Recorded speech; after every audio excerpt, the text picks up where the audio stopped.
Hola, ¿qué tal? Mi nombre es Andrés Mancera y entrevisto a personas como tú y como yo que les ha tocado vivir en sus negocios situaciones de dificultad que los han puesto al límite de sus capacidades, tanto mentales como espirituales, para descubrir las herramientas y las estrategias que han usado para salir de la trinchera. Quédate conmigo y déjame acompañarte hasta el final de la batalla que estás librando en tu emprendimiento. Comenzamos. Hoy en la trinchera tengo como invitado a Alejandro Mateos Olivares, quien es licenciado en Derecho Laboral, asesor empresarial, docente de Derecho en varias universidades prestigiosas del país, emprendedor, escritor y socio fundador de Mateos Huerta Abogados. Hoy, Alejandro comparte con nosotros su inspiradora forma de ver la quiebra y las estrategias que ha usado para mejorar los negocios de sus clientes. Espero que esta charla te sea de mucha utilidad.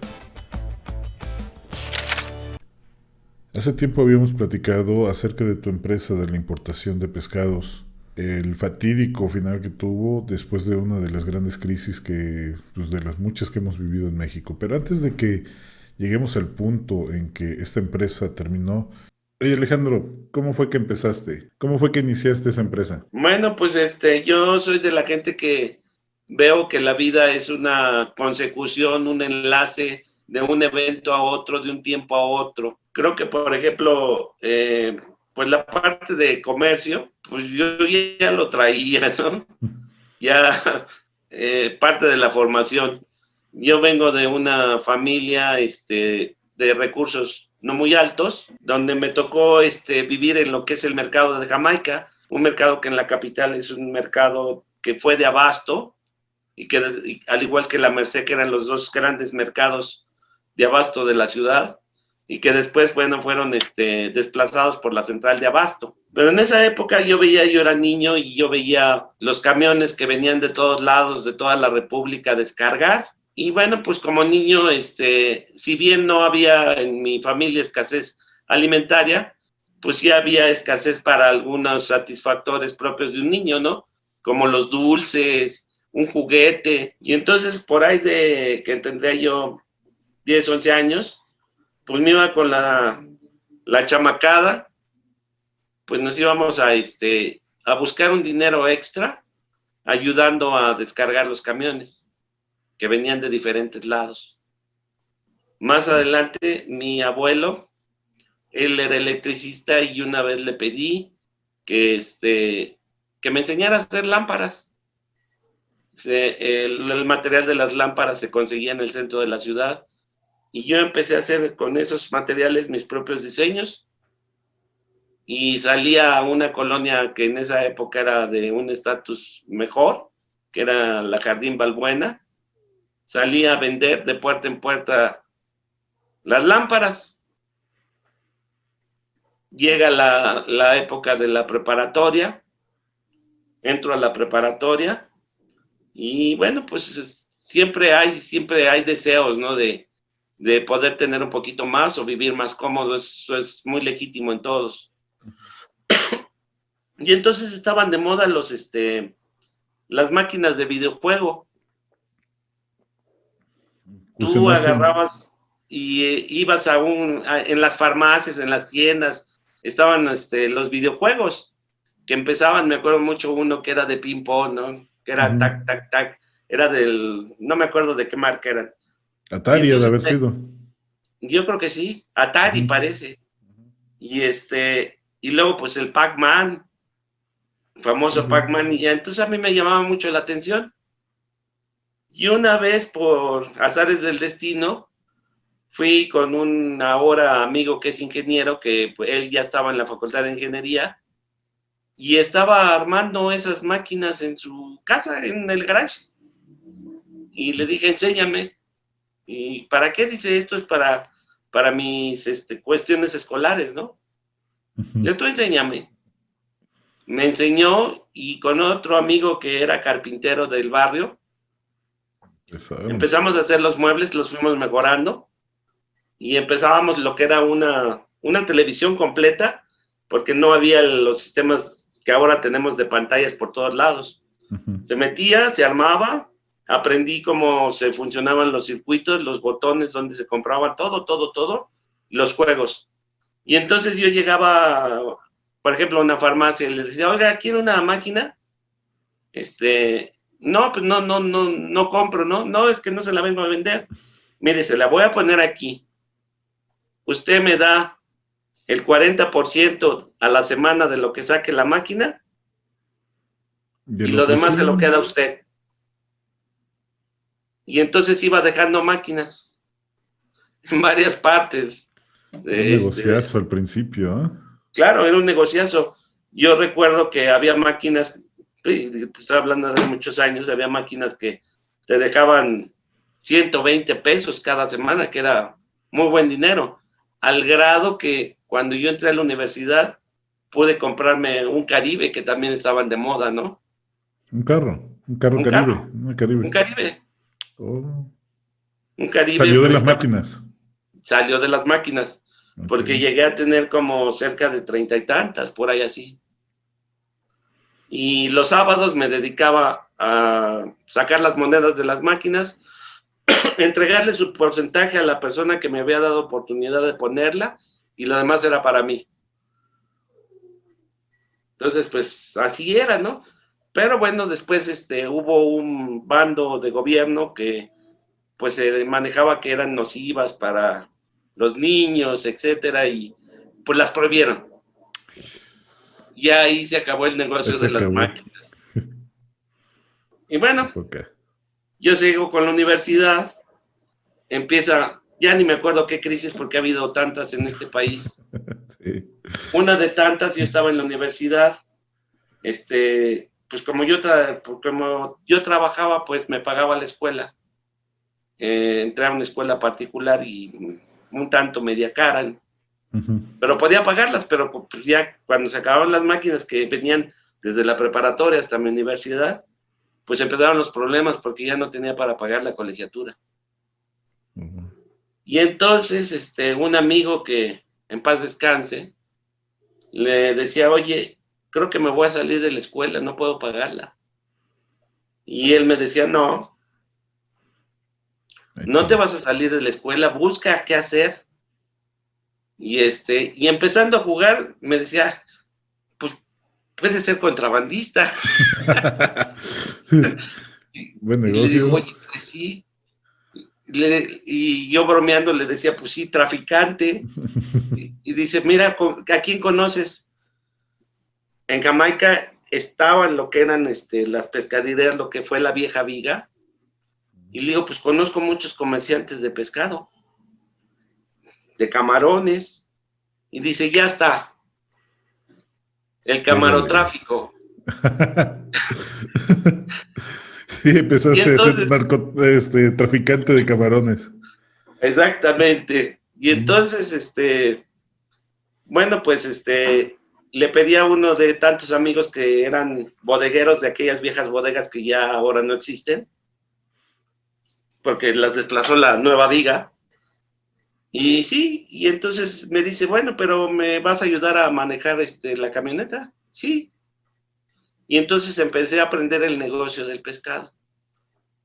Y un día le dije, ¿sabes qué? Pues pues yo voy a empezar lo mío.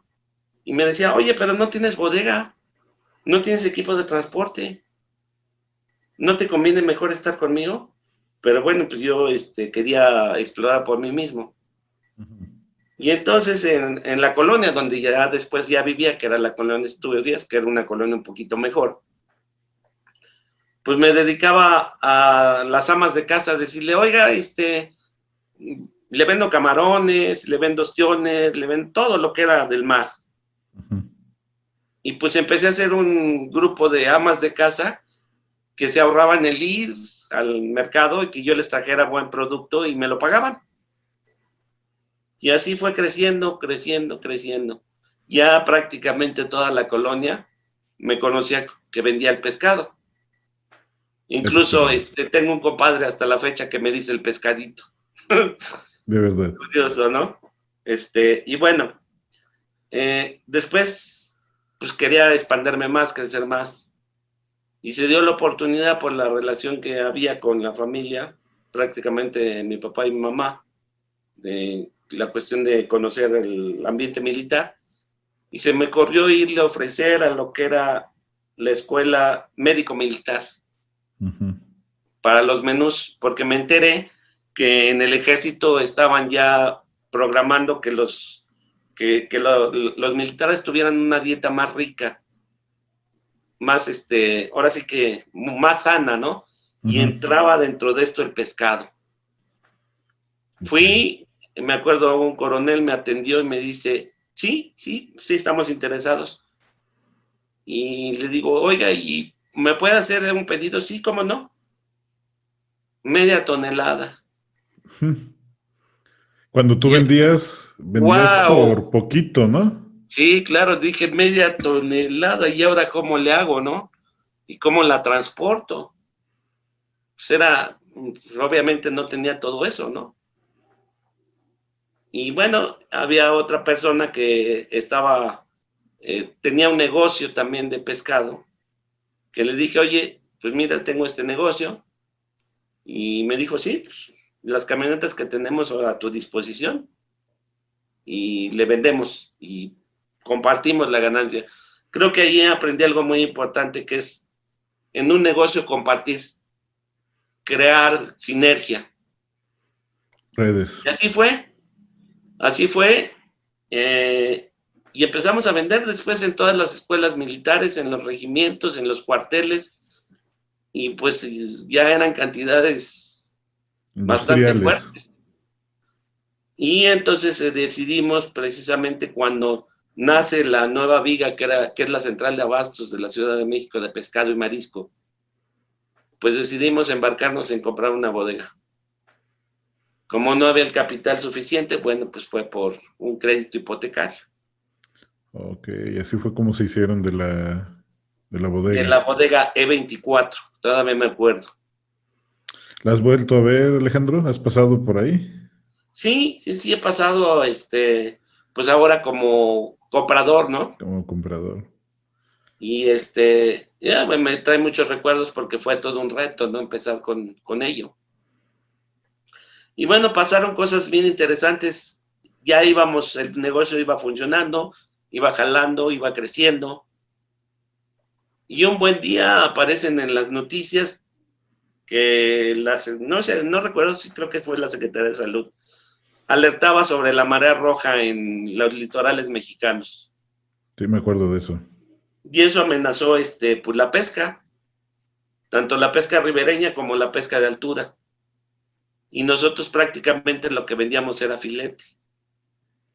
Y bueno, le llegamos a vender a la comercial mexicana y resulta de que pues todo el mundo se empezó a alertar, bueno, ¿y ahora qué vamos a vender si ya no va a haber, no? Y Y recuerdo, sí fue cierto, o sea, yo sí, sí supe fue cierto, sí, o sea, se acabó el pescado, sí le sí, o pegó. sea, disminuyó a tal grado que pues ya no era posible abastecer. Ya no era negocio. No, sí seguía siendo negocio porque había consumidores, lo que no había era producto para vender. Eso me refiero de que pues, si no tienes con qué, ¿para Y dónde? entonces, pues todo el mundo buscando qué hacer. Aparte, pues empezó muy fuerte la política que hicieron los vendedores de pollo para Sí. jalar a su molino. Y bueno, pues yo estaba ya había salido para esto de la universidad, ya en esa época ya era abogado. Y resulta de que me topo con el jefe de pescados de la comercial mexicano de Chabacano Ujú. y le platico. Y me dice, oye, ¿qué crees? Fíjate que me llevo esta caja que viene de Argentina, pero me llegaron dos. Llévate algo para probar. Y me regaló la caja. La caja decía Compañía Cafiero y Polio, Mar del Plata, Argentina. Y era merluza, un pescado que no es mexicano, pero que es muy sabroso, muy bueno. Y ya venía fileteado, ya venía frigorizado, empacado individual, una chulada de producto. Y traía la dirección. Y el fax, porque en aquellas épocas todavía estaba el fax. Se está Y pues usando. les escribí y me contestó un señor que recuerdo que lo conocí posteriormente, que era el de la planta allá en Argentina, Pablo Levi. Y me dice, oye, mira, pues el señor Antonio Cafiero, que Antonio Cafiero en Argentina, que también lo conocí, pues es algo así como decir un político De mucho peso. de mucho peso, ¿no? Y que tenía su empresa de pescado, que era Cafiero y Polio. Ujú. Y me dice, va a ir a México a lo que es la agregaduría comercial de la Embajada de Argentina. Y pues lo anduve cachando al señor y llegué. Y entonces, recuerdo que me entrevisto con él y le planteo y entonces me dice algo que, aunque vendíamos mucho, estaba inalcanzable para nosotros. ¿Cuánto te pedía de compra? Él pedía 5 contenedores mensuales, Bárbaro. que era una barbaridad. Pues le enseñé a quién le vendía y que podíamos expandir el negocio. Y me acuerdo que me dijo, bueno, es que yo necesito un depósito de tantos dólares, yo no recuerdo la cantidad, pero era muy alta.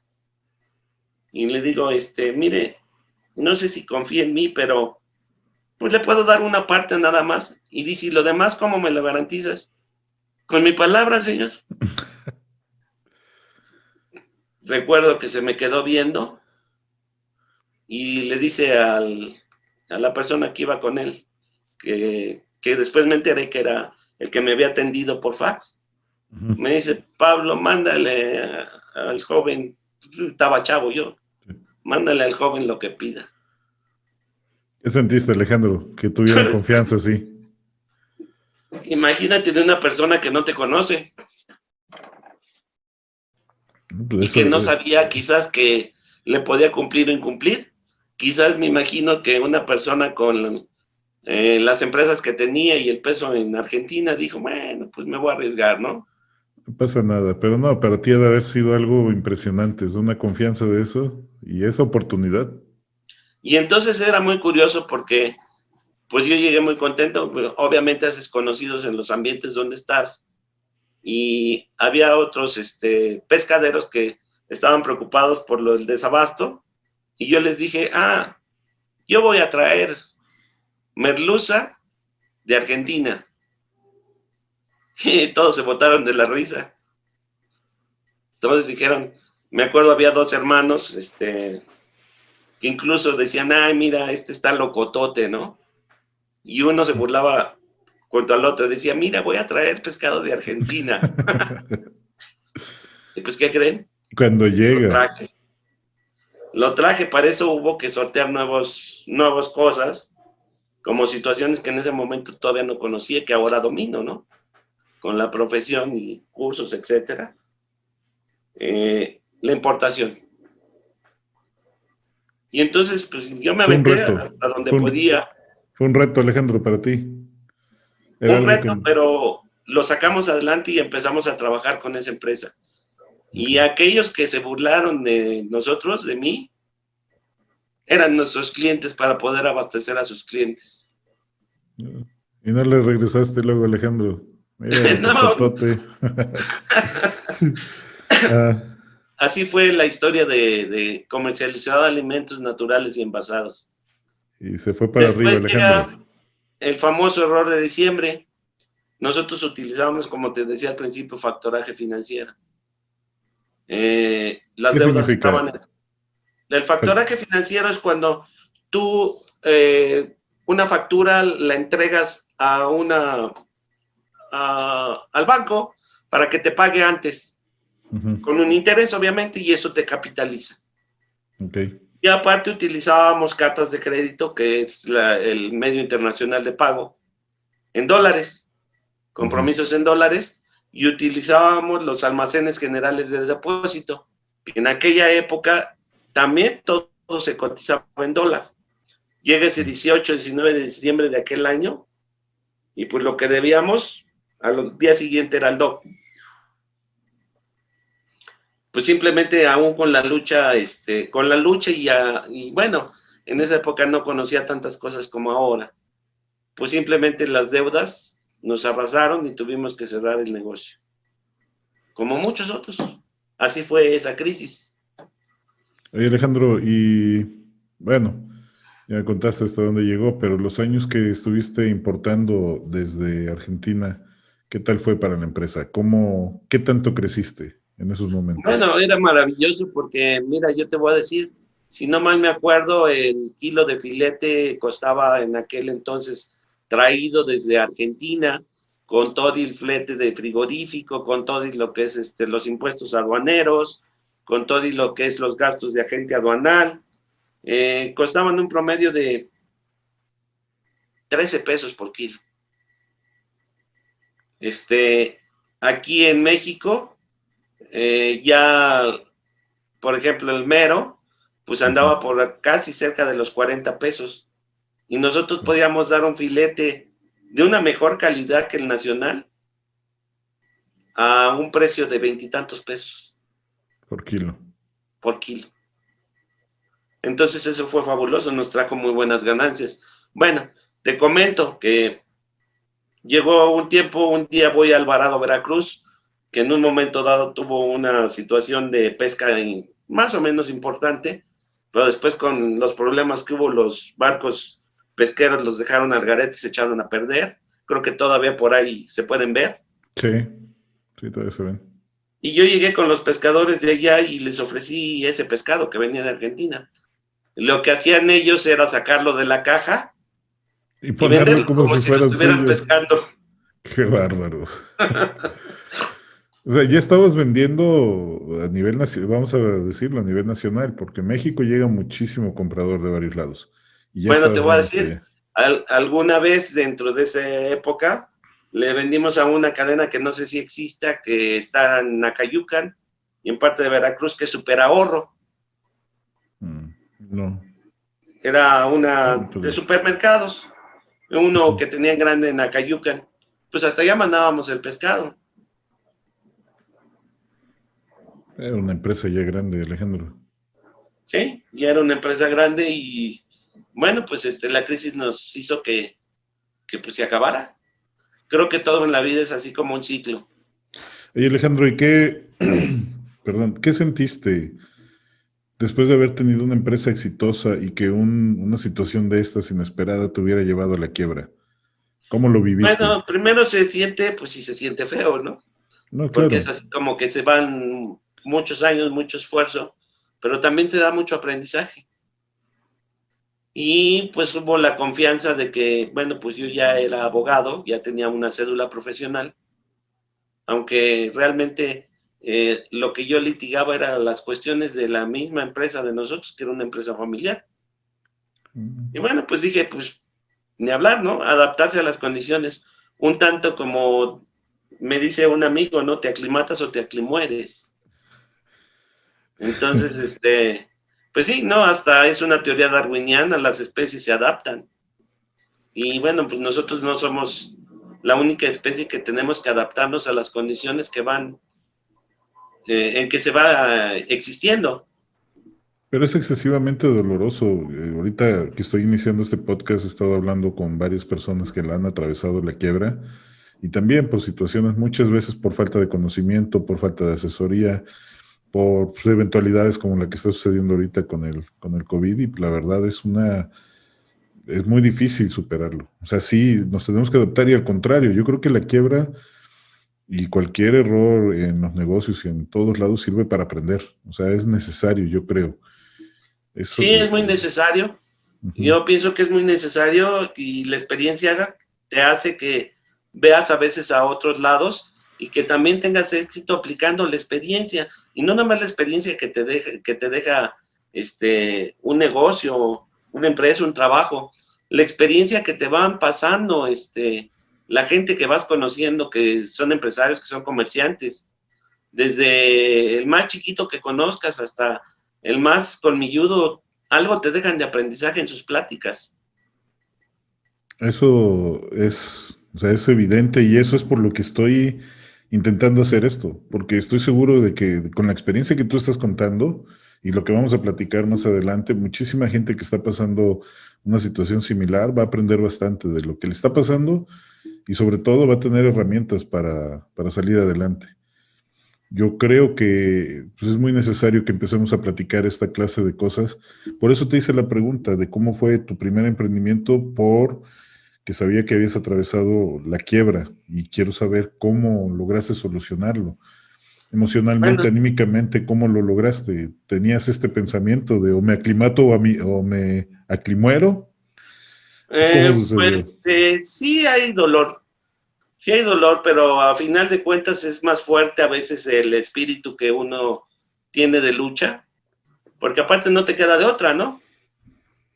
Y entonces, pues resulta de que empecé a litigar. Y el Ah, inicio también no fue fácil, no fue fácil, pues como yo había pasado prácticamente como comerciante de pescado y marisco, pues tenía toda la teoría, pero la práctica no. Y entonces yo decía, bueno, tengo que ver, ya me había casado, para variar, recién, ¿no? O sea, recién te habías casado recién cuando me había pasó todo casado, esto. Ujú. ajá.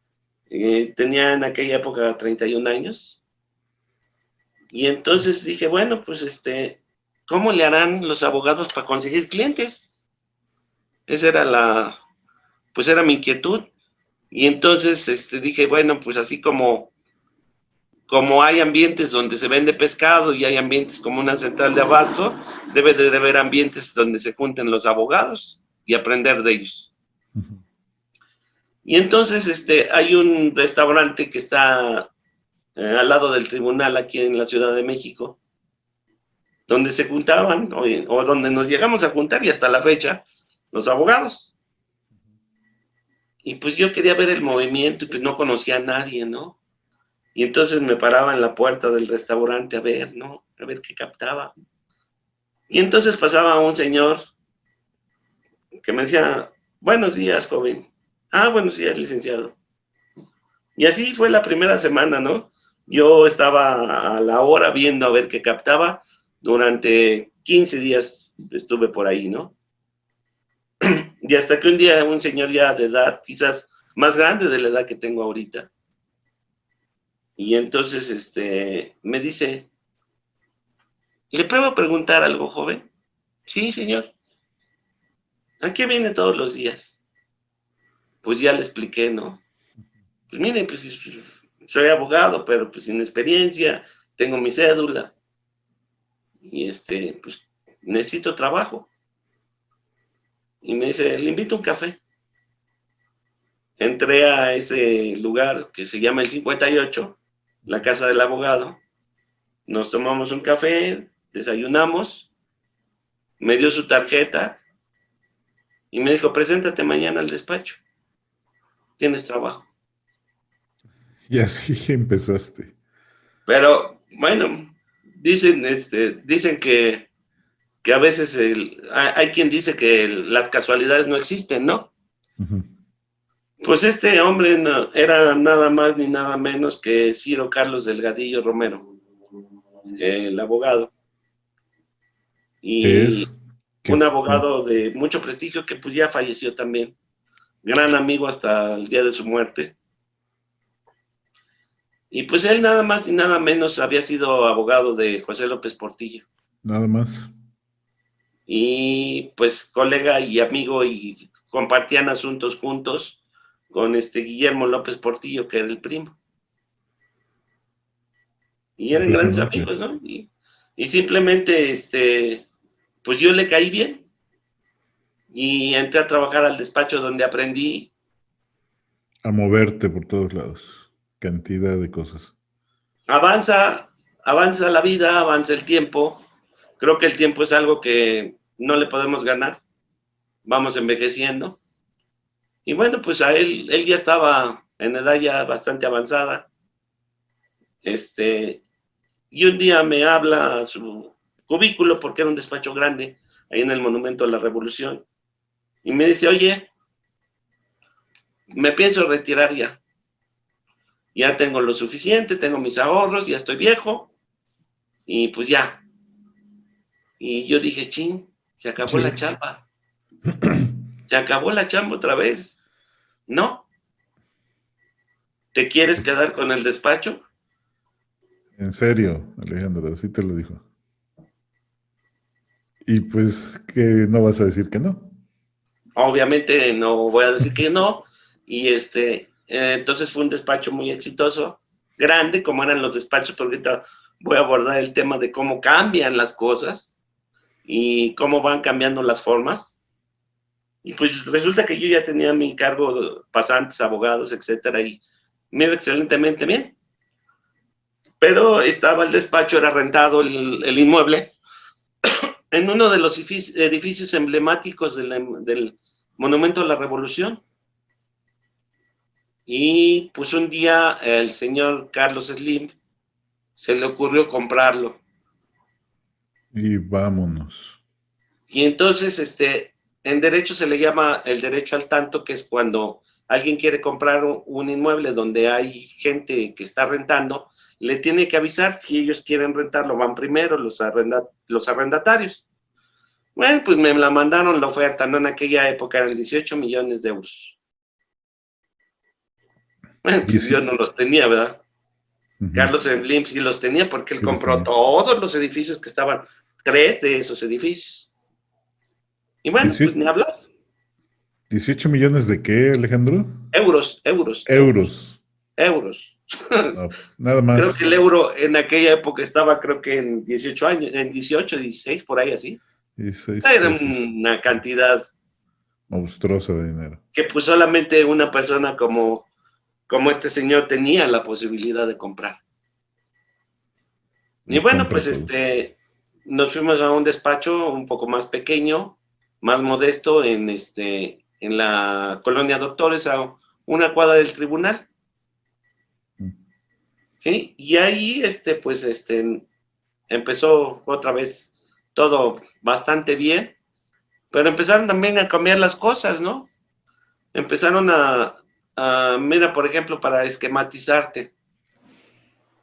Yo empecé sin la tecnología que ahora tengo, porque no la había. Uh-huh.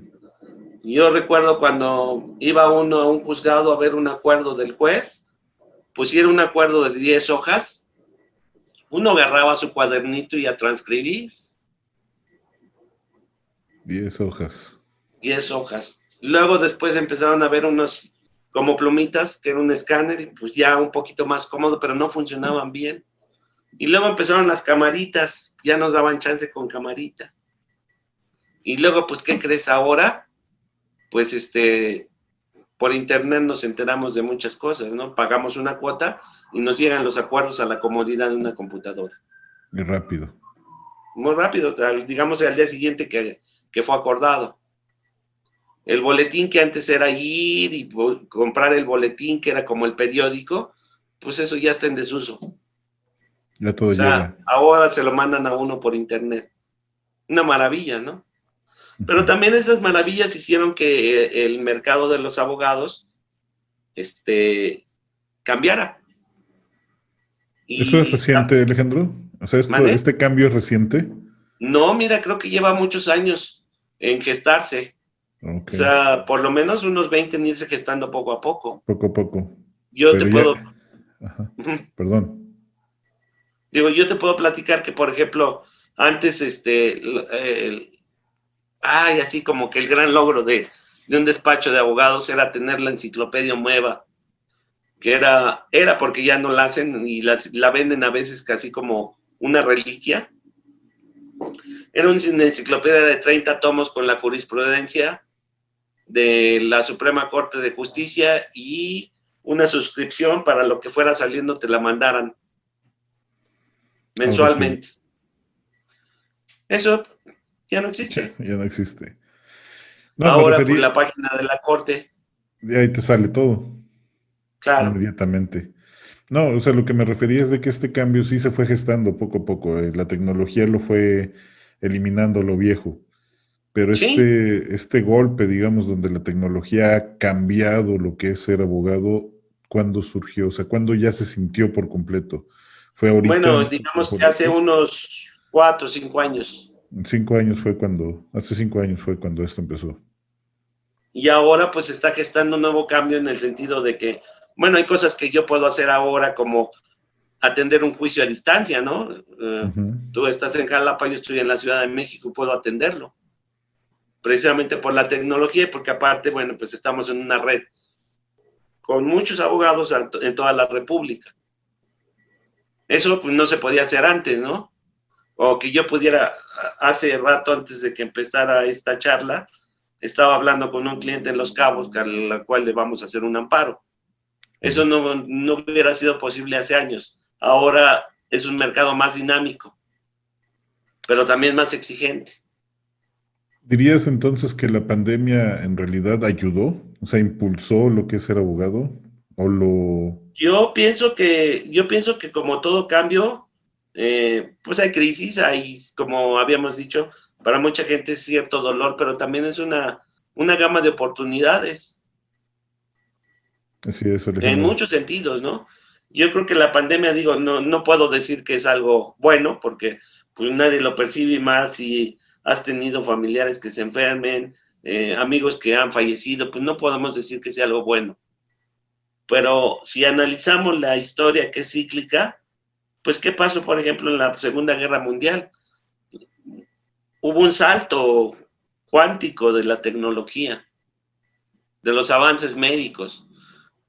En la historia de las vacunas nunca se había visto que en un año se desarrollaran, no No, una, varias vacunas, así es. cuando una cuestión de vacunación pues tardaba 20, 25 años en probarse. También el O sea, yo creo aprendizaje. que es un aprendizaje, creo que este, es muy interesante, ¿no? A pesar del dolor que pueda provocar. Pues yo creo que es parte también del progreso y de los cambios. Fíjate que esa manera de pensar es muy, no digamos que radical, pero muchos que pasamos por una situación difícil, no lo podemos ver de esa forma. Pensamos que se está acabando lo que nos daba de comer, se está acabando, no sé si nos tenemos que mudar de casa y demás, pero esto que tú planteas acerca de la crisis como un potencial de cambio en beneficio de, eso puede llevar a las personas que están viviendo en una situación de dificultad ahorita a enfocar sus problemas de otra manera. Enfocarlo como que estoy quebrando, pero me puedo mover hacia tal lugar, hacia acá, hacia allá, y ya no estarlo pensando como es el fin, porque eso sí nos pasa muy seguido. Cuando estamos enfrentando una crisis de quiebra o de cambio de negocios, cuando todo se mueve, eso sentimos, que ya todo se acabó. Y en México hay mucho esto, ¿no? Hay mucho de que si te está yendo muy mal o tuviste una empresa muy grande y de pronto la quiebras y te vas al piso, el señalamiento es muy doloroso, porque no estamos acostumbrados a vivir el fracaso de esa forma. Yo creo que Entonces, no hay fracaso, yo creo que es experiencia, es aprendizaje. Pero sobre aprendizaje. todo hay una cosa que, bueno, a mí me ha servido y que algunos colegas me lo que llegaron a criticar, ¿no? En el sentido de que la cuestión del esfuerzo, ¿no? Cuando algo te apasiona. Para mí los apasionamientos son el emprendimiento y el derecho, la abogacía. Entonces, pues me dediqué a algo así como coleccionar diplomados, a coleccionar maestrías en fiscal, y algunos me decían, oye, pero ¿para qué? Me gusta y no sé cuándo lo pueda usar. Y bueno, pues lo he usado. Eso me ha permitido ser asesor de empresas, eso me ha permitido tener éxito asesorando empresas, que si Precisamente, yo me hubiera quedado quizás con lo anterior, pues no podría hacerlo. Y es un nicho de oportunidad que ahorita para mí es importante, para los colegas que trabajamos juntos. precisamente eso te quería yo preguntar. Todo lo que aprendiste en tu empresa, ¿cómo se llamaba? ¿La empresa de pescados? Comercializadora de alimentos naturales y envasados SADCB. Que sería Canesa. Canesa. Ok, todo lo que aprendiste en Canesa y todos los diplomados han servido para poder asesorar a mucha gente después del conocimiento que lograste tener de los quiebres y de los cambios que hubo. ¿Cómo este conocimiento ante una situación en la que estamos viviendo puede ayudar a alguien? ¿Cómo qué empresa se puede servir de esta situación, o sea, de tu conocimiento, ahorita en Bueno, este por momento? ejemplo, ahorita que es crisis, o sea, antes de que estuviera esta crisis, pues las empresas que asesoraba, pues se beneficiaban en cuestiones de estrategia fiscal, en cuestiones de seguridad social, en cuestiones laborales, en cuestiones de estrategias de contratos, en eso se beneficiaban.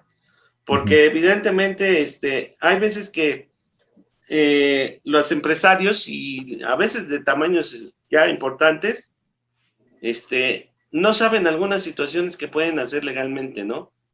Por ejemplo, ¿no? Si yo tengo 50 empleados y les pago una cantidad determinada de dinero al mes, a la quincena, pues resulta de que dentro de mi utilidad que tengo bruta, tengo que pagar el 30% de impuestos sobre la renta, o el 35% es progresivo si rebaso los 3 millones de pesos al año. Y entonces yo empecé a diseñar situaciones tales como que, oye, ¿por qué no hacemos un programa de seguridad social para los trabajadores y les conseguimos dentistas, oculistas, cosas que necesitan, que de todas maneras tienes para decidir, ¿se lo doy al fisco o se lo doy a mis trabajadores, que aparte, con eso me los estoy ganando y son más fieles? Situaciones como esa. Excelente. Y eso lo aprendí también de otras empresas, ¿no? Tuve la oportunidad de trabajar para Camaleón Films, una empresa muy importante a nivel Latinoamérica de comerciales de televisión. Sí, sí, la conozco. Bueno, pues yo estaba acostumbrado a que las empresas, sobre todo cuando había que recortar personal, el empresario me dijera, darles lo menos posible. Esa era la tónica. Cuando llego a trabajar a Camaleón Films, me encuentro con una situación bien interesante. Llegaba a las oficinas y encontrabas en los escritorios, en mesitas, encontrabas fruta de muy buena calidad. Y entonces decías, ¿cómo le hacen? ¿Para qué? ¿qué? ¿Para qué? Y entonces pregunté y me dijeron, es para los trabajadores que quieran una fruta, una manzana, un durazno X, lo pueden coger libremente. ¿Y tú también? Bueno. Qué interesante, ¿no? Y un buen día se dio la situación en otra de esas tantas crisis que hemos pasado en México, pues que una del grupo Camaleón tuviera que desaparecer una de las empresas, y me habla el dueño, que hasta la fecha es mi amigo y que te sigue con empresas, y me dice, necesito que liquides, me duele mucho, pero necesito que liquides. High Video se llamaba la empresa. Correcto.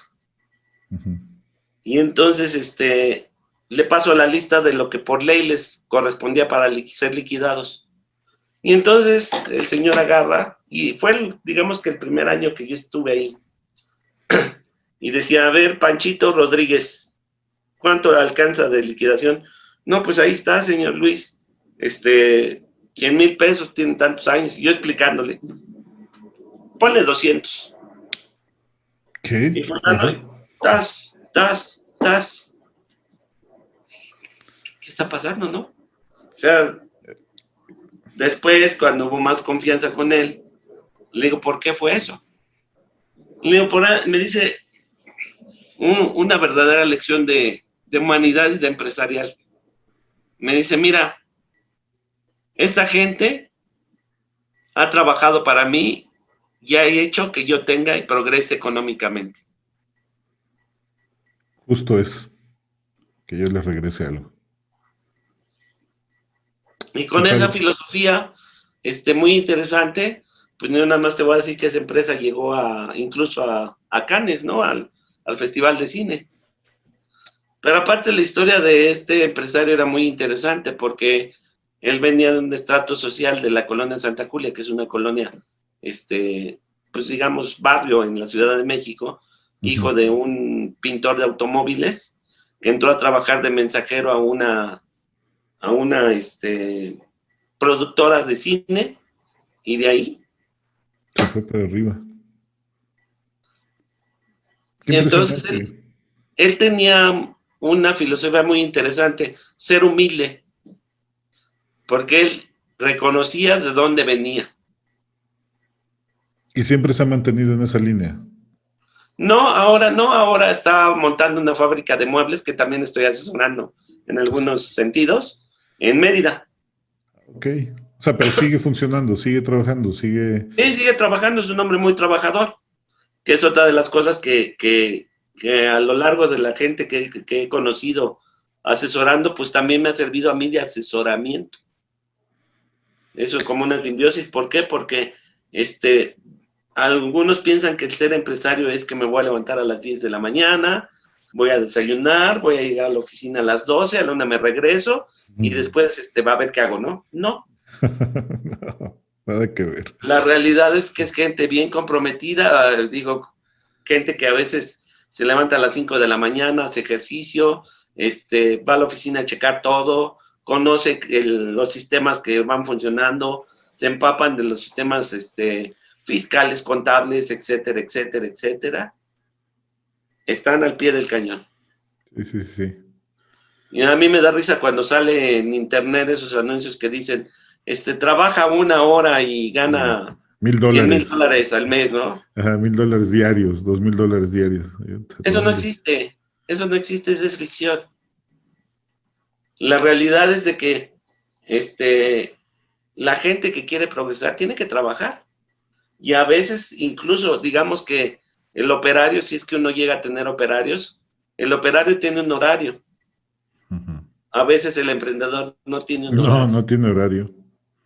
Y eso es lo que dicen muchos emprendedores, a mí me tocó incluso, yo a veces no cobraba sueldo. O sea, mientras estaba levantando una empresa, no cobraba el sueldo, nada más tomaba mínimo para poder sobrevivir y ya otra cosa, eres el primero en llegar y el último en irte, los empleados se van y tú te Así tienes es. que quedar a seguirle dando. O sea, la vida del empresario, del emprendedor es muy diferente a la que te pintan. Sí, Y claro. sí, muy duro. O sea, y luego no, ni comes. Los empleados Sí, ya comieron, ya vivieron, ya agarraron, llegó su horario, se van.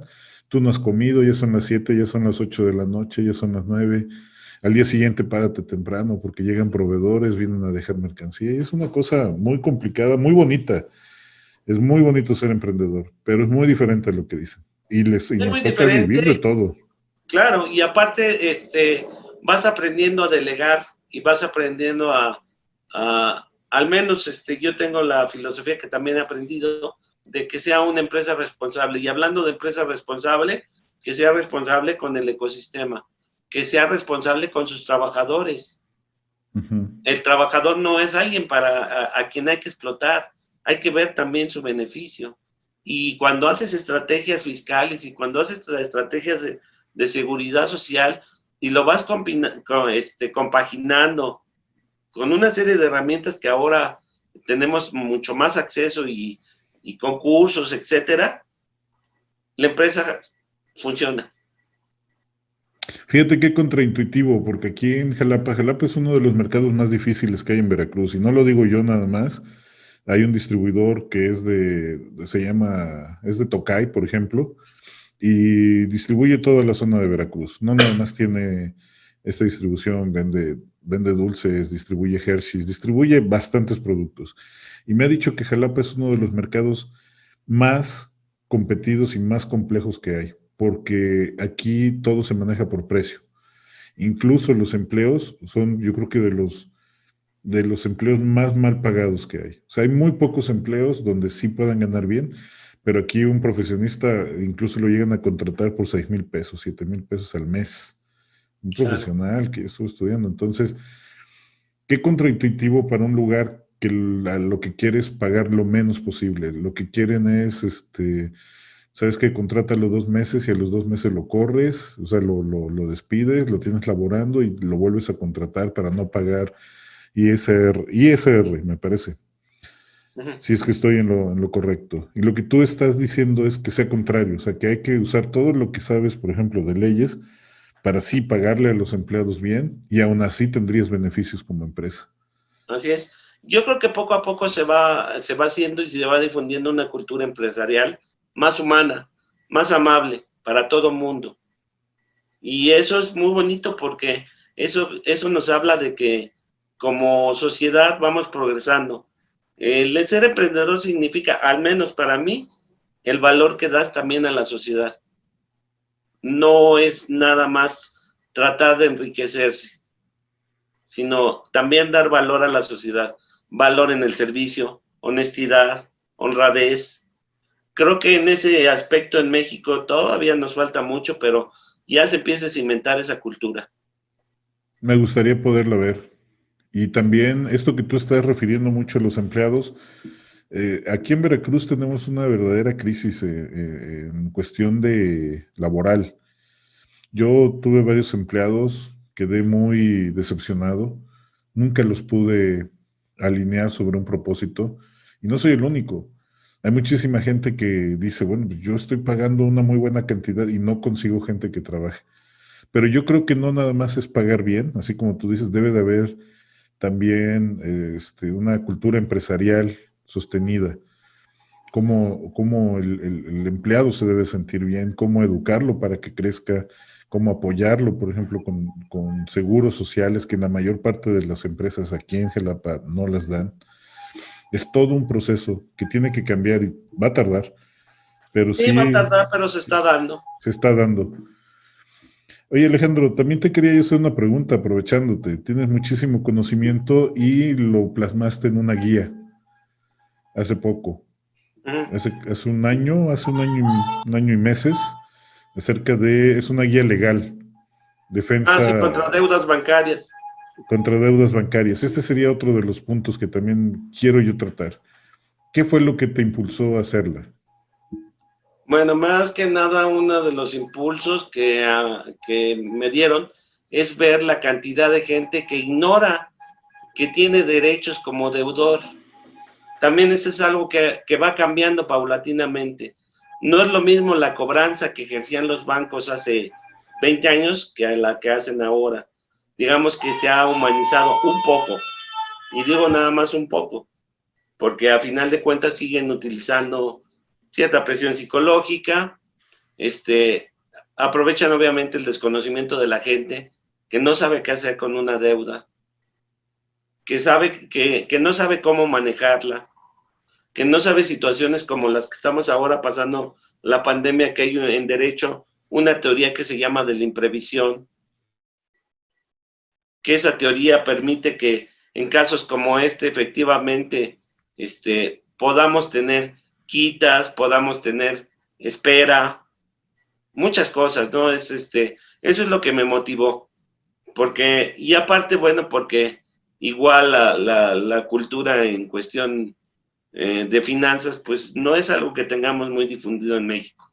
De alguna manera también a veces la gente piensa que una tarjeta de crédito es una extensión de su sueldo y se lo gasta, Sí, pensando que no lo tiene que pagar.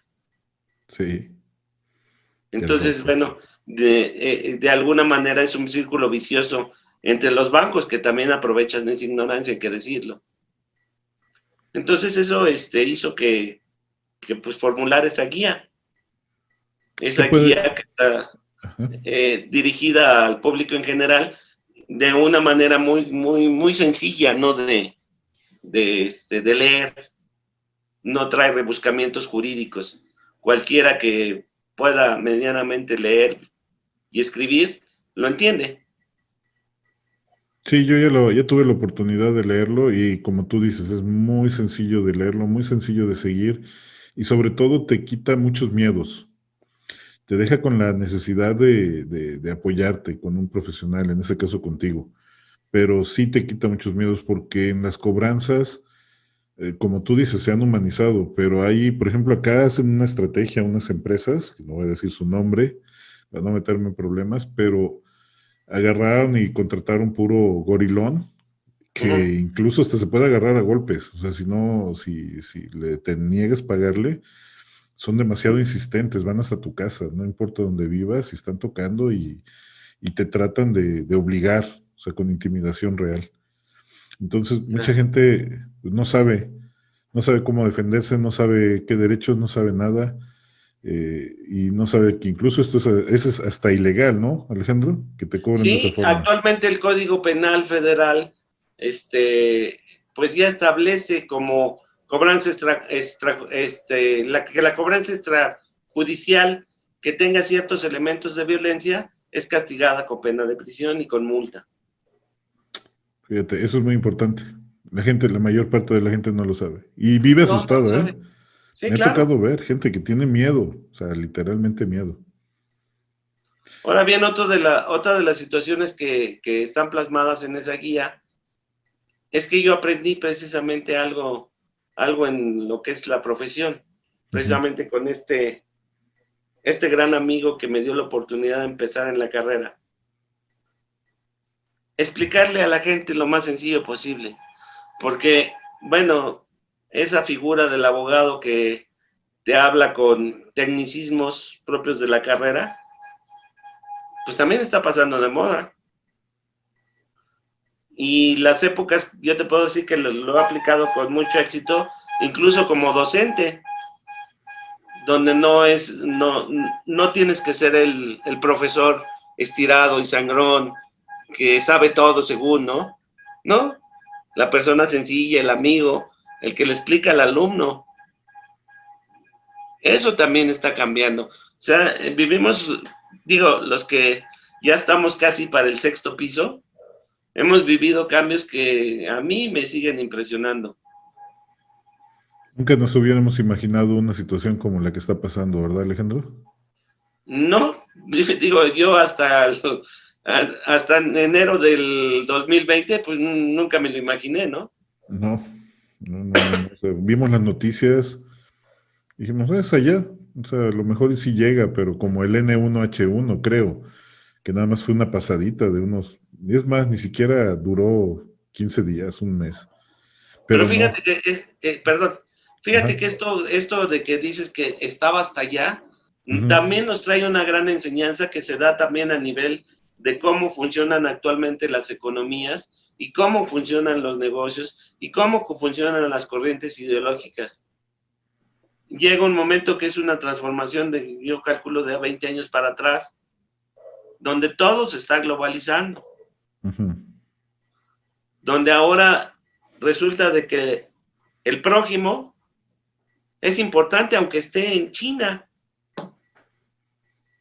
Y si no nos preocupamos por él, nos pasa esto. Sabemos ahora que con el cambio climático, que lo que pase en un país afecta a los demás y eso nos da una secuencia de más universal y más humana también y nos acerca también a esa parte donde mmm, realmente no somos gran cosa como humanidad, no somos Somos, pequeñitos, somos cosa de nada. Pero podemos hacer nuestra parte, claro. aunque todo tiene su tiempo, Alejandro. Sí, todo tiene su tiempo. Y bueno, esto de la pandemia para mí, yo siempre digo que lo malo, no dura para siempre, tampoco lo bueno.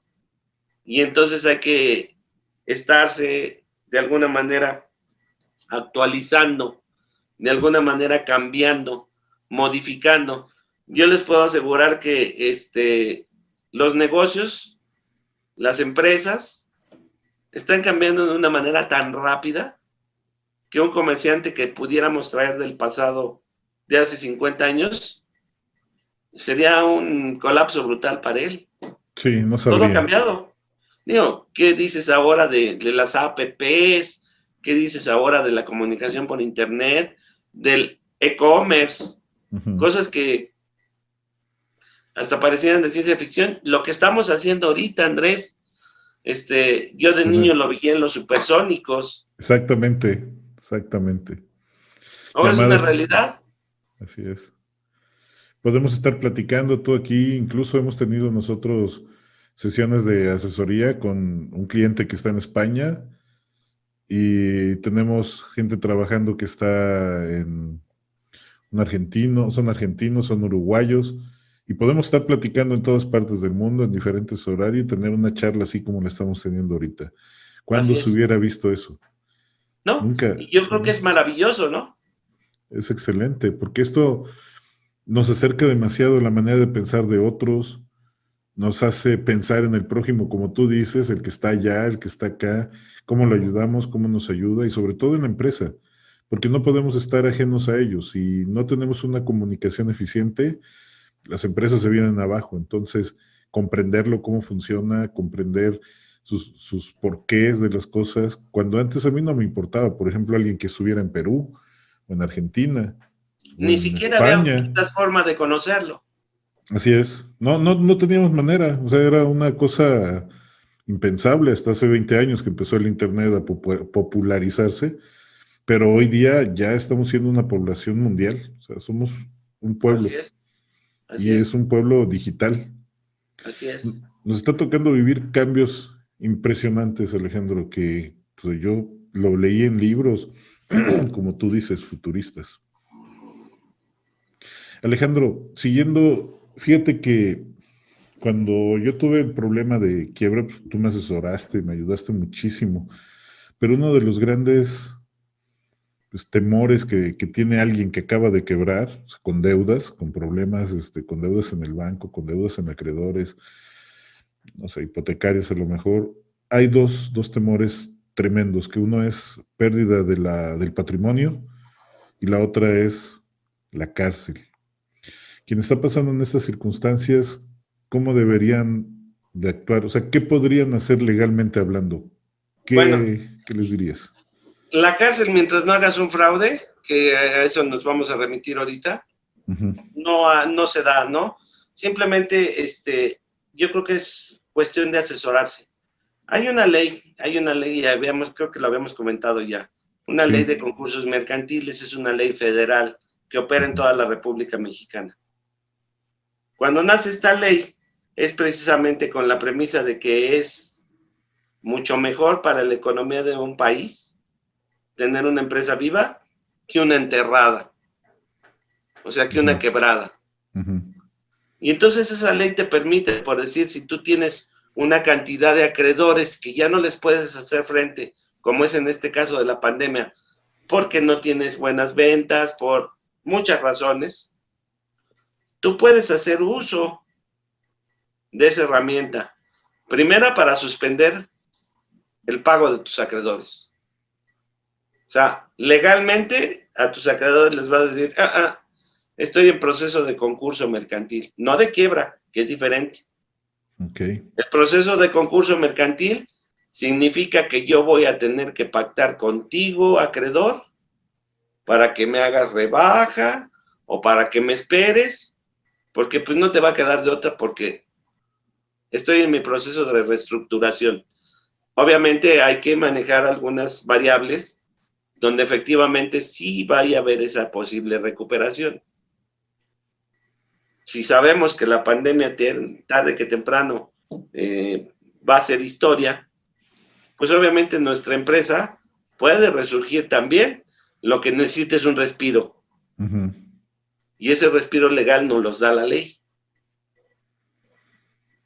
Ok. Ya si, no sé, fuera la de malas que esta pandemia se extendiera, bueno, pues sigue la quiebra, pero es también una forma ordenada de que lo que hay se le entrega a los acreedores de manera por prelación, por grado, por cuantía, y no se venga todos para hacer Agarrar todo.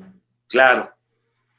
Y obviamente eso permite que tengamos tiempo para hacer avalúos, si hay maquinaria, etcétera, etcétera, para que no nos los quiten por un peso, sino Ujú. que si lo vamos a perder, lo vamos a perder en un valor real. Entonces es un elemento, es una herramienta que se hace ante juzgado de distrito en materia civil o mixto, dependiendo la entidad donde se encuentre uno, y frena a todos, a todos. El único requisito es ser comerciante, persona física, persona moral, comerciante. Comerciante, por ejemplo, no sé, una empresa de arquitectura que le tocó quebrar con deuda, a ellos no les funciona esta ley. No porque son sociedades civiles, la mayoría, pero si es un despacho de arquitectura que está sobre sociedad anónima o SRL, sí les funciona. Sí les funciona. Oye, Alejandro, y la empresa que tú tienes, que es Mateo, se me olvidó Mateos el nombre, Huerta, sociedad civil. ¿qué, qué ha planeado para resolver esos problemas en caso de que alguien como yo te fuera a buscar? Bueno, lo que estamos aprovechando es precisamente la tecnología. Ujú. Estamos desarrollando que mediante un porcentaje, una cuota, todavía no lo definimos totalmente, pero que sea un porcentaje que vaya dependiendo. Esto depende, no es arbitrario, depende de los estados financieros de la gente y de los papeles que tenga y el orden que tenga. Entonces, pero de tal manera de hacerlo bastante accesible a la gente y que nosotros podamos hacer algo así como hágalo usted mismo, nosotros te asesoramos. Desde hacerte lo que son los papeles que vas a ingresar al juzgado, decirte dónde está el juzgado, irte revisando los pasos que vas a seguir. De esa manera, para nosotros, con la tecnología, se nos abre un nicho importante, porque podemos atender a alguien que tenga esos problemas, que está en Mérida, y alguien que esté en Los Cabos. O sea, la persona, yo por ejemplo tengo este problema, yo me comunico contigo, tú me asesoras como abogado y yo podría estar yendo al juzgado a resolver mi propio problema. Por supuesto. Sin Y estamos también pensando con la red de abogados, si a lo mejor hay gente que dice, no, yo no me siento ni capaz de hacer eso, bueno, pues les ponemos un abogado de allá de la localidad donde estén. Ok, es una red de abogados lo que están ahorita formulando. No, la red ya tiene tiempo de estar funcionando y funcionamos en toda la República. Excelente, excelente. Entonces, cualquier persona que esté en una situación de estas, que se esté enfrentando, se puede comunicar contigo y hay una red de abogados y hay muchísimas maneras de solucionarlo. Así es. Y de manera virtual. O sea, también tenemos esto de la pandemia, que no quiere toparse con alguien más o no quiere llevar el caso con alguien que tenga que estar con una cercanía, lo pueden hacer de manera digital. Así es. Una evolución de lo que es ser abogado hoy día. ¿Otra más? Sí. Otra más que, bueno, pues yo tampoco me lo imaginaba, ¿no? Si alguien me hubiera dicho hace 20 años, oye, te doy un juicio de concurso mercantil en Monterrey, pues ya, oye, no. No, no le entro. No le entro, le digo, o si le entro te va a salir carísimo porque me vas a tener que pagar avión, hotel, comida. Ahora no.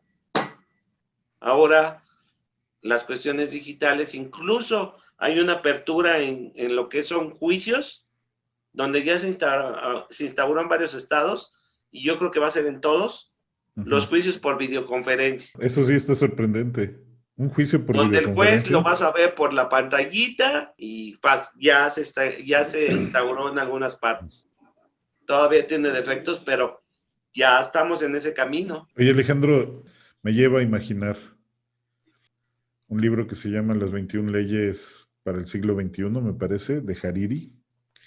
Después busco bien al autor, que habla acerca de la evolución de la tecnología al grado de que nos va a plantear situaciones muy complejas porque la inteligencia artificial va a sustituir muchísimo trabajo. Mira, hay un despacho aquí en la Ciudad de México que ha hecho una serie de reportes que lo ha subido un despacho bastante importante en la Ciudad de México, de los muy, muy caros, que ha subido artículos muy interesantes, ¿no? Por ejemplo, los chinitos ya tienen un robot abogado y un robot juez. No puede ser. ¿Dónde? No, o sea, digo, hay que prepararse también para los cambios, para a lo mejor el tiempo que digan, pues mira, sí, pues eres abogado, qué pena, porque pues mira, ahora el juez ya hasta es un ente con inteligencia artificial, que su misma inteligencia artificial lo hace más capaz que tú. ¿Te imaginas, Alejandro? Sí, y es posible, es posible. Estamos viviendo cambios drásticos. Brutales. Aunque yo pienso que la mente humana, la imaginación, nunca va a ser cambiada por un robot. Tú puedes programar al robot, si le metes basura, pues te va a responder basura, ¿verdad? O sea, al final de cuentas, ese robot va a necesitar de la inteligencia humana para poderse programar. Digo, hay cosas que ahora vemos y que nos parecen muy comunes, que en mis épocas de juventud pues, nunca nos hubiéramos imaginado, como lo que es ir a un simple cajero a sacar dinero o a pagar tu cuenta de luz. Hace 30 años, eso no existía. De ahí empezamos con el cajero y ahora ya estamos con un aparato de teléfono, que desde el teléfono Claro. puedes pagarlo todo. Así es, Así es. Entonces, pues obviamente nos tenemos que adaptar. Como dice un gran amigo, dice, ¿te aclimatas o te aclimueres? O te aclimares. Entonces, ahorita la regla es aclimatarnos, Alejandro. Así es. Oye, Alejandro, tú eres un asesor empresarial y te hago esta pregunta porque, pues, hace unos años yo era muy renuente a pagar asesorías. Me costaba trabajo, así como que, bueno, yo me la sé o yo puedo o yo le investigo, yo hago. Para ti, has sido asesorado, me has dicho de que has sacado diplomados. Para ti, ¿qué valor te entrega ser asesorado? No ser asesor, asesor ya lo sabemos, ser Ser asesorado. asesorado. Bueno, todos necesitamos ser asesorados. Ujú. Todos, ¿no? Digo, yo necesito un asesoramiento a veces de un contador, no soy contador. Sobre todo, por ejemplo, en cuestiones como esto de la ley de concursos mercantiles, necesito un contador. Ok, Yo no soy contador, necesito su asesoramiento y le tengo que pagar. ya. Ahora bien, ¿qué es lo que pasa con las empresas que no han detectado y que muchos se niegan a detectar? Y te lo voy a decir, mis servicios a ti, empresario, te salen gratis. ¿Por qué te salen gratis? Ahí te va. No porque no me des dinero, sino porque simplemente yo te voy a extender una factura de mi despacho que lo vas a hacer deducible de tus impuestos. Traducido de otro modo, tengo la asesoría y le pago al asesor y me beneficio con su asesoría o se lo doy Ujú. a Hacienda. Escoge qué te conviene más. Hacienda no te va a asesorar y él va a decir, bien el Viene el dinero. dinero y aún así vas a tener el problema. Claro, no tuviste asesoría. Entonces realmente con una estrategia de bien aspectada, la asesoría no te cuesta. Y entonces muchas veces hay cosas que el empresario ignora, ¿no? Hay veces que el empresario dice, a ver, te voy a poner un ejemplo. Ujú. Yo tengo que pagar de ICR, por ejemplo, al mes, hipotéticamente, si tengo una empresa, tengo que pagar 1,000 pesos. Y los pago, porque no quiero tener problemas con Hacienda y los pago. Pero ¿qué pasa si dentro de mi empresa tenemos una computadora vieja que ya no da el ancho? Y entonces la compro. Vamos a suponer hipotéticamente que la computadora me cuesta 500 pesos. Bueno, para muchos empresarios es gasto, no, porque resulta que entonces yo le digo a Hacienda, mira, y necesitaba para mi trabajo una computadora que me costó 500 pesos. Y entonces, mira, nada más te voy a pagar 500 porque el otro lo deduzco. Entonces, ¿qué te costó la computadora? Nada. Decisión. Una decisión entre dárselo completo, los 1,000 pesos, Hacienda, ¿Es o comprar obligatorio? algo, o comprar una asesoría. Pues muchas gracias por el consejo, porque muchísima gente va a empezar a querer ser asesorado. Si lo ves desde ese punto de vista, para sus empresas es magnífico. Claro. Y que es precisamente lo que te comentaba, ¿no? De algunos aspectos como desarrollos de esquemas de seguridad social. Ujú. Por ejemplo, tú tienes que pagar un determinado un numerario de impuesto, pero ¿qué tal si alquilas a una empresa que les dé comida a tus empleados para que vayan bien, bien Bien comiditos? alimentados. Y tienes un comedor y les cobras ese plato de comida bien, en lugar de mandarlos a los tacos de la esquina, se los cobras en 5 pesos. Y lo demás lo deduces como gasto operativo de tu empresa. La misma Sí. decisión. Se los das a tus empleados que aparte te van a dar más fidelidad. Van a ser más productivos porque van a estar bien comiditos. Te lo van a agradecer y aparte les estás haciendo un bienestar en lugar de pagarle todo a Hacienda. Y es válido completamente. Y así te puedo dar muchos ejemplos. Magnífico, Alejandro.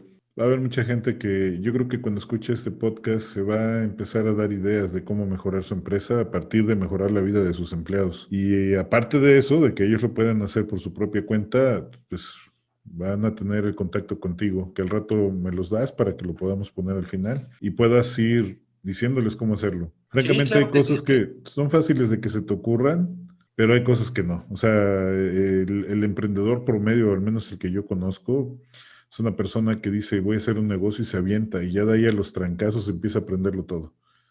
Y ¿sí? si alguien te Eh, ayuda y te acelera el proceso, bienvenido.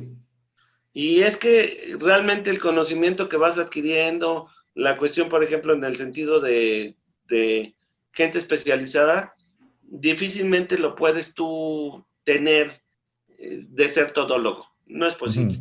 No. O sea, yo te voy a decir, por ejemplo, ahorita en estas épocas de pandemia estamos haciendo un negocio accesorio, una Precisamente, franquicia, que es lo la que te gente quiero preguntar. dice, hay algo tan sencillo, y te voy a comentar qué, y que incluso jugando con nuestras ideas como abogados, Ujú. registramos una marca que se llama Sacamos su tamal del bote.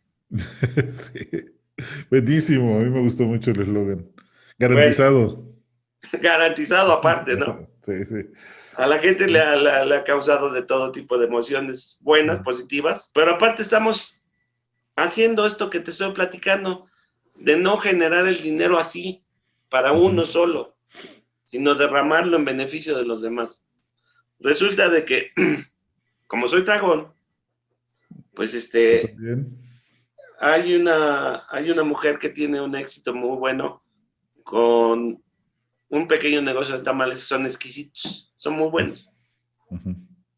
Pues ahora que estaba también la pandemia y también por no dejar esto de que es muy emocionante lo del emprendimiento y utilizando lo que hemos aprendido, pues resulta que un día le digo, oiga, ¿y si yo le compro lo que produce tamales?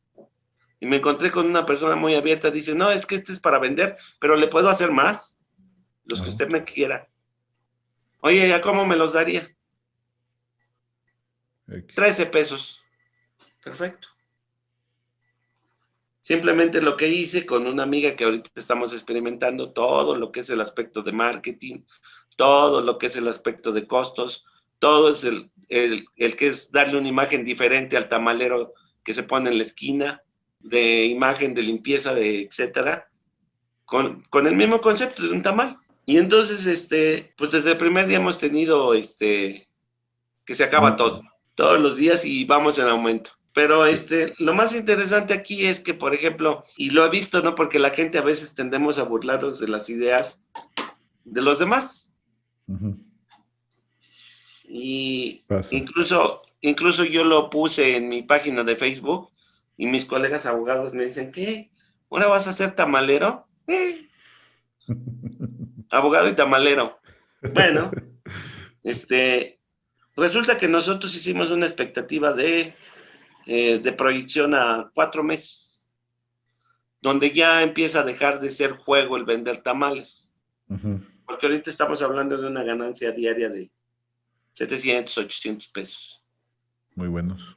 Pero nuestra meta a mediano plazo y ir expandiendo como franquicia con diferentes puntos en la ciudad es llegar a vender 1,000 tamales diarios. Mil Buenísimo. tamales diarios por 6 pesos que le ganamos, hagan la cuenta y luego multiplíquenlo por 30.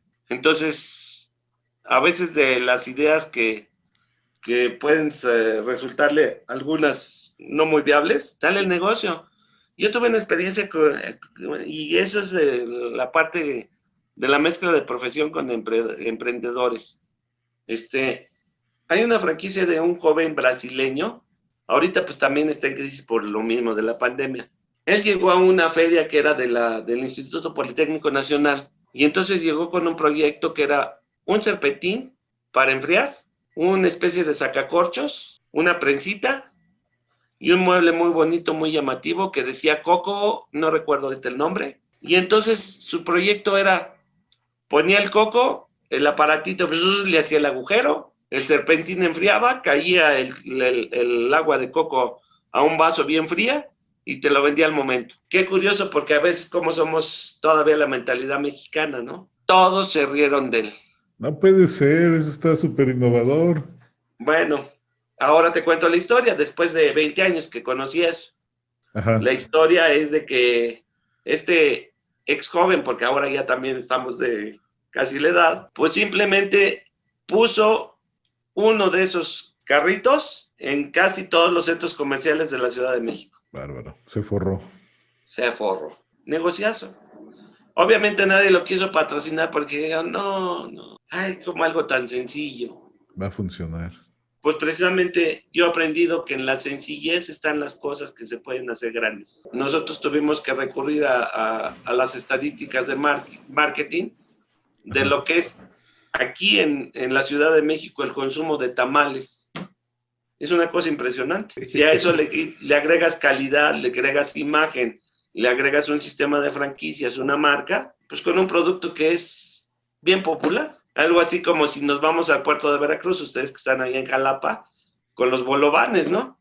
No, y bueno, tuvimos la fortuna de encontrar una persona que dijo, sí, sí me aviento, y incluso estamos pensando que en cuanto sea la producción aumente, pues vas a necesitar algunos implementos como una batidora más grande, industrial, cosas Ujú. así, ¿no? Y entonces tener una pequeña fábrica de tamales.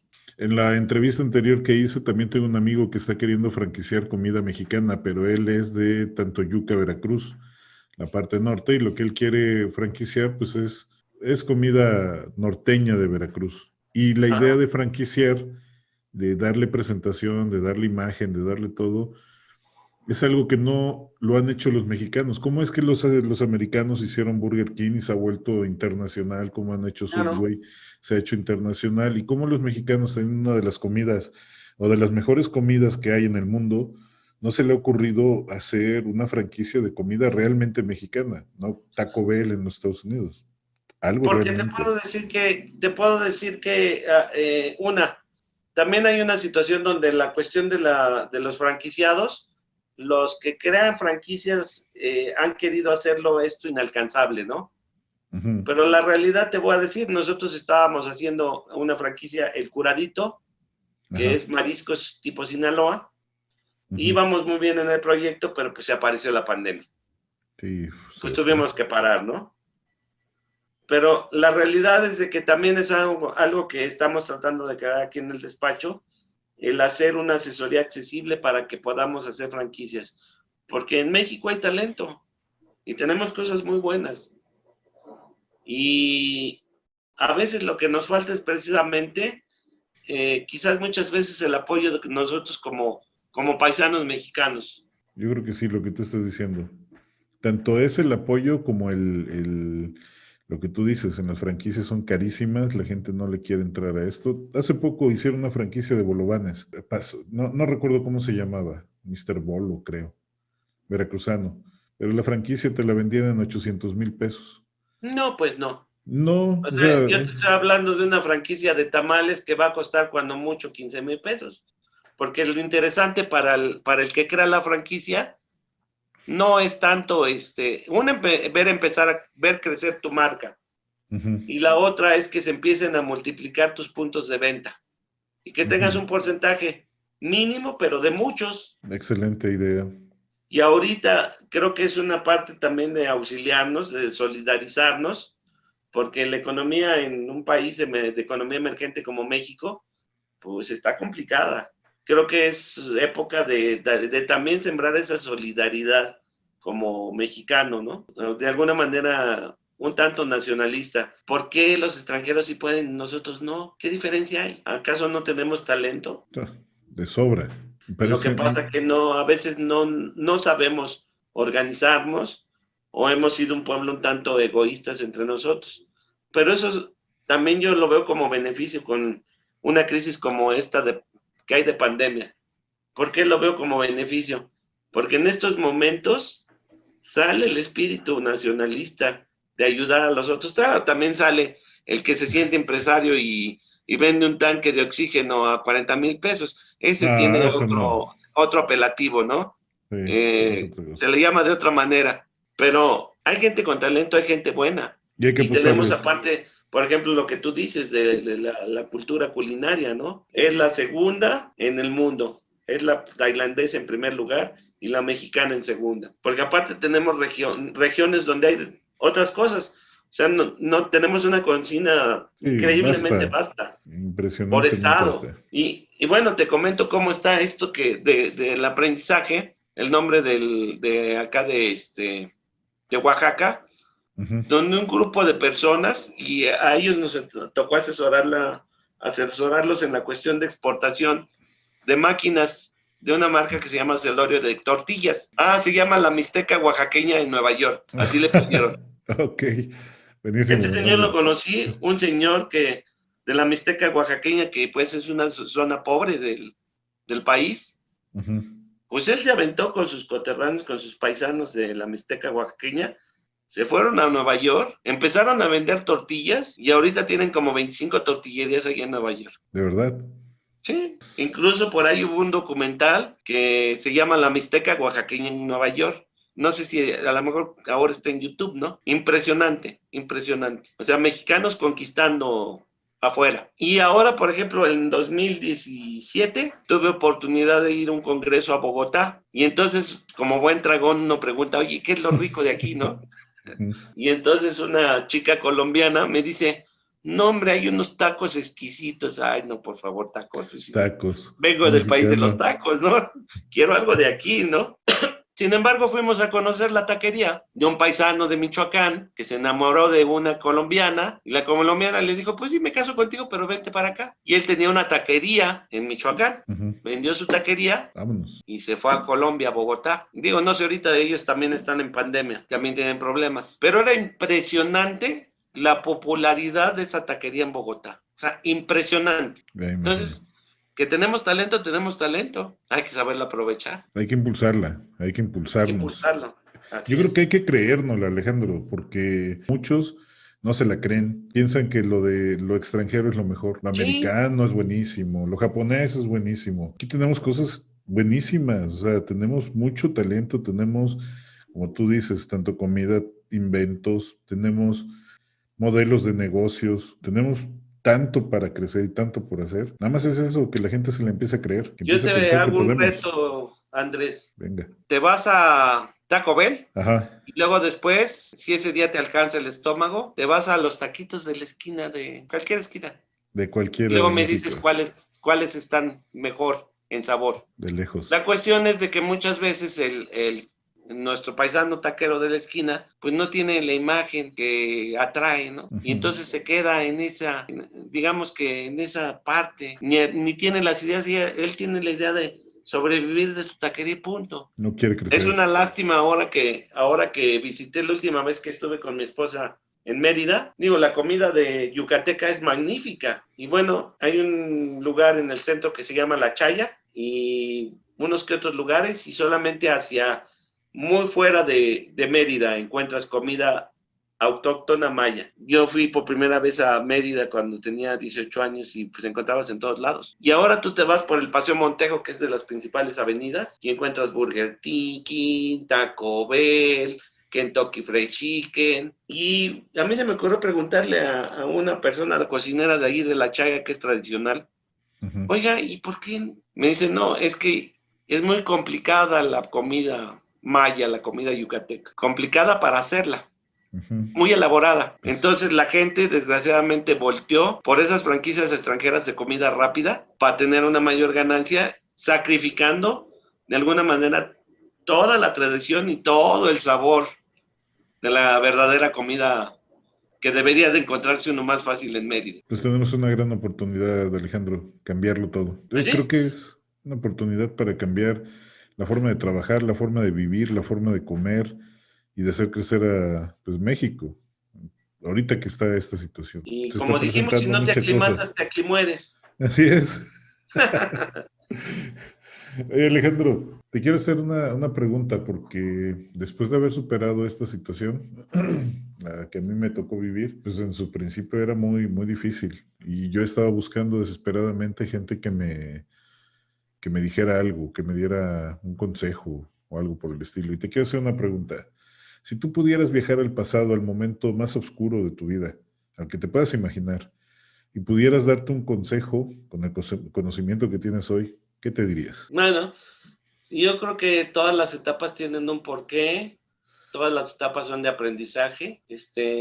Creo que a mí una de las cosas que me ha sostenido y que creo que es importante, pues esa creencia en un ser supremo. Dios. Como quieras llamarle, seas budista, católico, maometano, lo que seas. Creo que es una parte que te fortalece mucho. Y aparte, hoy me llegó precisamente un WhatsApp muy bonito donde decía que todos pensamos que Dios nos ve desde arriba y dice, la realidad es que Dios nos ve desde adentro. Desde lo que sentimos, desde lo que pensamos. Y bueno, pues esa parte, yo creo que mi vida en ese sentido ha sido muy rica y aún con sus problemas y sus partes más oscuras, no le cambiaría nada. No te irías a decir nada, Alejandro, así en un momento de dolor, algo así como todo va a pasar. Pues es que eso lo aprendes, todo va a pasar y todo pasa. Todo pasa. No hay nada que no pase. No sé, digo, no sabemos cuánto dure esto de la pandemia,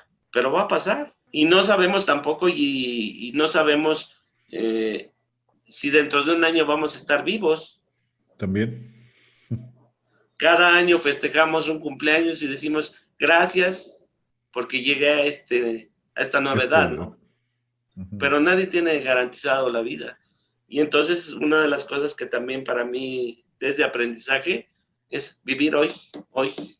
El momento. Obviamente proyectar hacia el futuro, pero que el futuro no te cause ansiedad, porque no sabes si lo vas a vivir y que el pasado nada más sea tu referente de experiencia. Y bueno, pues hoy nos está tocando esto, pues vamos a, no puedo decir disfrutarlo, pero vamos a vivirlo. A vivirlo, Alejandro. Hasta cierto punto se disfruta porque a mi gusto, cuando vives dormido en laureles, se te olvida vivir, como que ya lo haces por inercia. Claro. Y de pronto cuando hay estos choques, te despierta el ánimo, te despierta ¿qué voy a hacer? ¿Hacia dónde me muevo? ¿Hacia dónde me dirijo? Y empiezas a vivir. No estás sobreviviendo, no la estás pasando. Claro, hoy lo puedo ver así.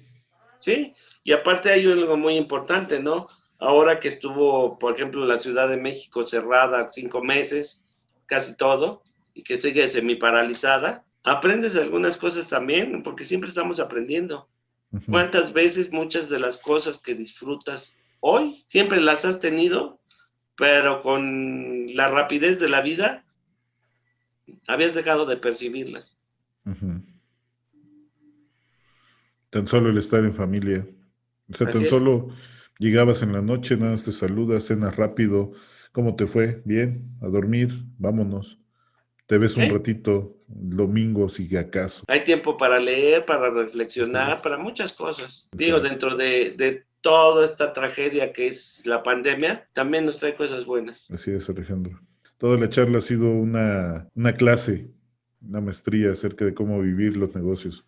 Pero ¿algún consejo que quisieras darle a los que nos están escuchando? Ay, una vez, yo recuerdo, un empresario que yo admiraba, Honorio, que también ya falleció. Uh-huh. Y lo admiraba porque, bueno, pues había logrado muchas cosas, ¿no? Y entonces, pues yo estaba decidiendo, precisamente en la época que empecé con lo de la comercializada de pescado, yo le preguntaba, oye, Honorio, ¿qué necesito para empezar un negocio? Y me decía, ¿qué tienes? Nada, pues no empieces. Dije, ¿cómo? Y así, 2, 3 veces, hasta que una cuarta vez le digo, oye, Honorio, a ver, ya dime, ¿qué necesito para hacer mi negocio? ¿Qué tienes? La misma pregunta. Y pues tengo muchas ganas. Y ya empezamos por algo. Y luego después, yo pretendiendo que había un gran secreto detrás de ese empresario, le dije, bueno, dame un secreto de tu éxito. Y me dijo, sí. ¿Y me lo puedo decir tal cual? Sí. Me dice, sí, necesitas 3 cosas, cerebro, corazón y huevos. Era su gran secreto. Para todos se necesitan las 3 cosas. Más la tercera. En tiempos de dificultad, más la tercera. Así es. Alejandro, pues muchas gracias. ¿Me das tus redes sociales al final? Sí, claro. Las vamos a montar aquí para que la gente que nos está escuchando te pueda contactar si necesitan asesoría, si necesitan resolver algún problema, dudas, estás a la disposición en los correos y en las redes sociales, ¿verdad? Sí, así es. Perfecto, Alejandro, pues muchas gracias. No, gracias a ti, Andrés. Un placer estar contigo esta noche, realmente fue un placer. Yo te conozco, tenemos un rato de conocernos, pero nunca nos habíamos sentado a platicar largo y tendido, y la verdad ha sido una experiencia muy inspiradora, muy grata para mí y de mucho aprendizaje. Muchas gracias. Muchas gracias. Si tú estás en una situación de dificultad en tu empresa y crees que se te está saliendo de las manos, déjame darte 3 consejos. 1. Tanto si tu empresa va bien como si no, busca un asesor. Él te dará las herramientas que puedan potenciar tu empresa o te ayudará a salir de los problemas en caso de que ya los tengas. 2. No te detengas. Si por el tema de salud actual has tenido que cerrar las cortinas de tu negocio, tú sigue caminando y pon en marcha cualquier idea que se te ocurra. Esta puede llegar a ser el siguiente Amazon. 3. Cuando sientas que la vida te golpea fuerte, alégrate. Es que te está entrenando para retos más grandes. No te desanimes. Al contrario, disfrútalo y siéntete afortunado por lo que vendrá a continuación. Espero que estos consejos te ayuden a salir de la trinchera.